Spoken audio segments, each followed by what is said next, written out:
Amr bin Auf narrated that Allah's Messenger sallallahu alayhi wasallam did not fear for this ummah poverty. Like he said sallallahu alayhi wasallam, Wallahi la faqra akhsha alaykum. The Prophet sallallahu alayhi wasallam said in this hadith reported by Bukhari and Muslim, by Allah, it is not poverty that I fear for you. It's not poverty, my brothers and sisters, that Allah's Messenger sallallahu alayhi wasallam feared for this ummah. Rather, I fear that the luxuries of the world will be stretched out before you, just as they were stretched out for those who came before you. And you will compete for them, meaning that you will compete for this dunya, just as those who came before you competed for this dunya. And it will destroy you, just as it destroyed them. It's not poverty that you should be fearing, my brothers and sisters. It's destruction. It's the love of this life and the fear of death. Just as the Prophet ﷺ mentioned in that hadith of Khabbab ibn Arat, that he said ﷺ that indeed, or in that hadith regarding how the nations will gather upon this ummah, just as the guests gather upon around a platter of food, and they will take from this ummah. So then the Prophet ﷺ said, when they asked him, Ya Rasulullah, is it because on that day we will be few in number? He said, no, rather, on that day you will be much, you will be plenty, you will be great in number.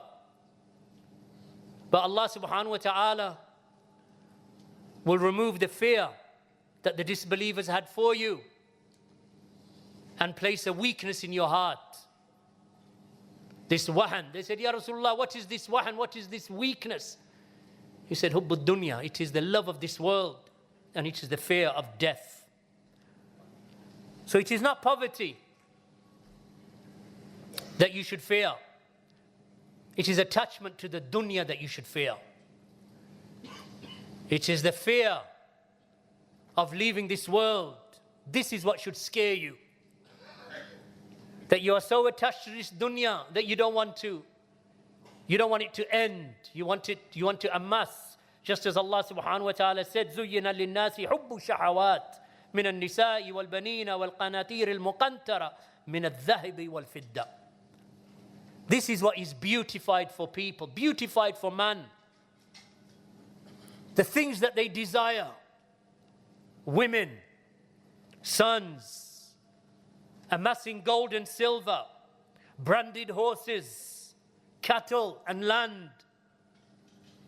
So this ayah explains that men desire women, and men desire wealth, and they seek offspring, sons and daughters. And that people in general love these possessions. They love what this dunya has to offer them. So Allah subhanahu wa ta'ala sent this sharia to guide us, to curtail our desires. These are the pleasures of this world. And if you don't know how to balance them, and you do not allow the sharia to balance and curtail those desires of this world and of women and of wealth and of gold and of cars and of property, if you don't know how to balance between the worldly life and preparation for the hereafter, that will be the cause of your destruction. That is the cause of our own destruction.